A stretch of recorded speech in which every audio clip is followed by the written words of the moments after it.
Eric Young is officially in NXT.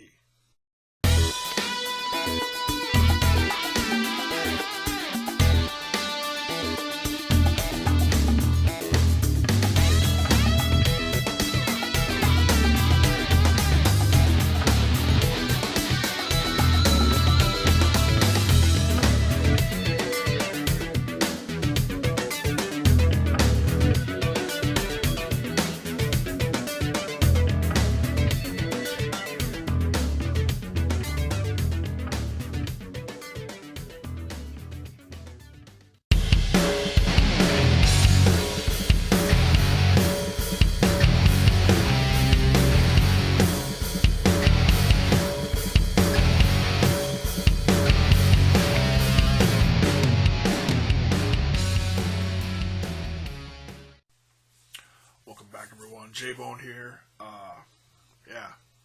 EY shows up in NXT last night at tapings, and our first our first glimpse of it was he was walking, I'm guessing around the back of the building or something, with his bags in a nice suit, and it was like, oh, EY's at NXT. Wow. Is he going to show up on tapings? Is he going to just walk in and have a conversation with Trips? Maybe discuss some stuff? Hey, I haven't read any news yet today, but I'm sure stuff is going to trickle out over the course of the weekend as far as some details.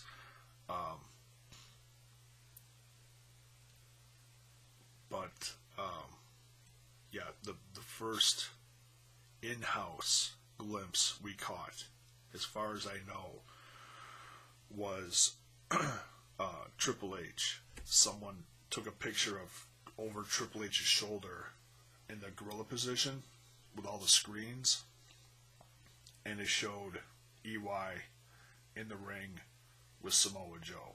I was like, that was great. That was really cool.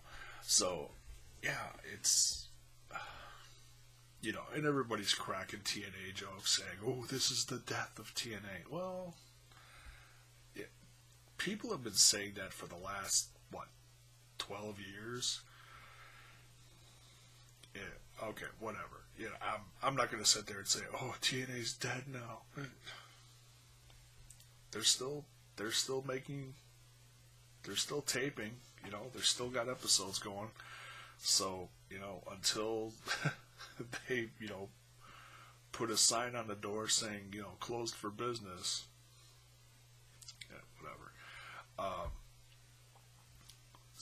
And I'm not going to give you any spoilers. I haven't heard, the only thing I heard that I actually looked up is that, yeah, and you can tell by the pictures, he had a confrontation with Samoa Joe. And that's pretty ballsy, to walk out and, hey, here's the champ, and now here's this new guy. Well, not so new guy, but new to NXT, of course. I heard they do have a match. Other than that, I haven't heard any details. I'm not going to give any other... I'm not going to look up any other spoilers either, because I want to see this play out. And my guess, this is going to happen next week. That's a guess. Maybe. We'll see. Because I know all this other stuff that's been on TV that I've heard about, that we've discussed on Destroying Kayfabe as well, it's all been Axis stuff. And it's like,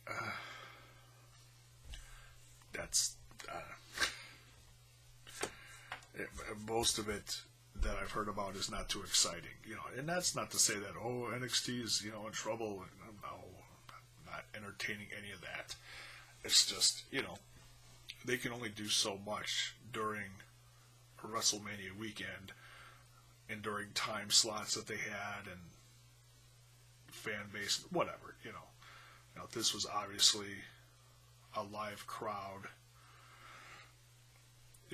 a fresh crowd with that EY came out to. There were holy shit chants and everything. So that footage I did see.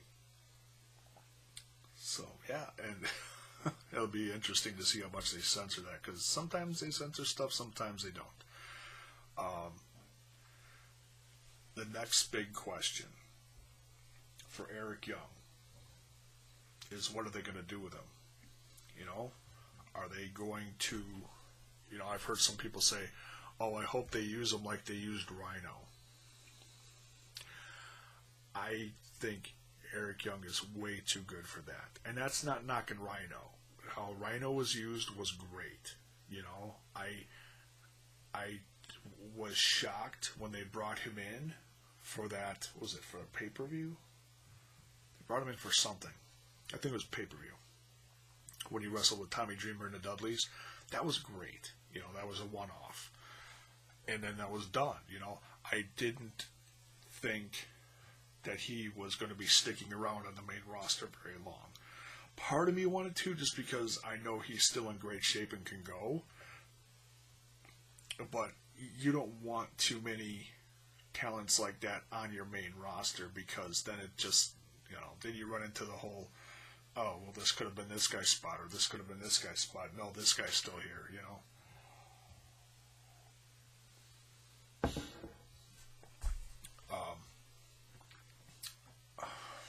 I think they've got more in store for EY.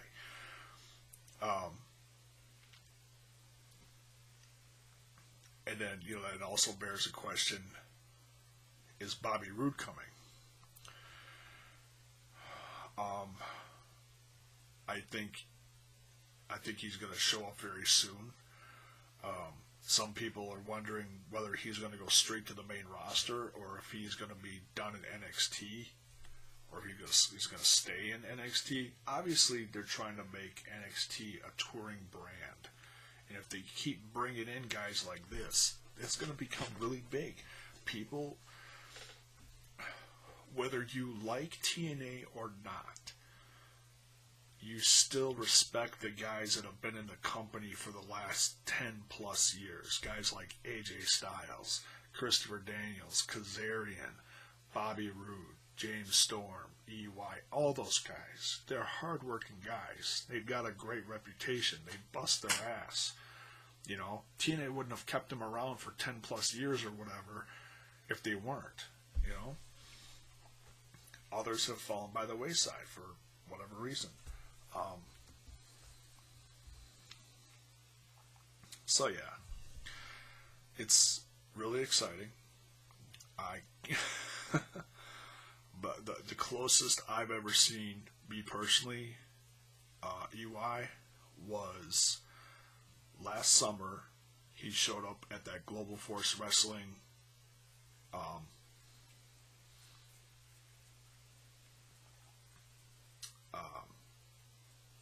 up in Appleton, Wisconsin. I was trying to think of the location. I'm sorry. And that was hilarious. You know, he showed up, had that confrontation with Jeff Jarrett, and then stole his title and then took it back to TNA. That was great. And that all happened, you know, right there. That's not something that they played out in all these different cities. They played it out right in front of us, you know. So that was really cool, you know. And then, well, that whole day was incredible. The meet and greets, meeting the Bullet Club, Jeff Jarrett, Jim Duggan, all those guys. That whole day was tremendous. So yeah, it's exciting. Can't wait to see who's gonna show up next. There's also I heard little things about some other people that showed up. Oh jeez, Ellering. I'm sorry, I don't remember the first name. Was it Paul Ellering's daughter? The guy who managed the Road Warriors for so many years. His daughter is now wrestling. And I've seen a little footage here and there of interviews, but I hadn't watched it yet. But yeah, she's been down in Florida for a while, I guess. And so I don't know if she's actually part of NXT now, or if that was like a tryout. I'd have to see, what else. We'll find out in the weeks to come. Maybe, I don't know if it was something televised or if it was a dark match or what. I also heard something about Tess Blanchard. Another horsewoman. So yeah, there's a lot of exciting things happening down in NXT. The brand's really growing. Things are really, it's crazy. It's such a crazy time in wrestling because you don't know who's going to show up where, when. It really, and my experience with the Attitude Era is majority of it is WCW. I didn't watch a lot of WWE, but I still had that. You still had that feeling of, who's going to show up? Who's going to drop out of this company and go over here? So, yeah, it's an exciting time. I can't wait to see how this all plays out and what's next. So that's my thoughts on this. Thanks.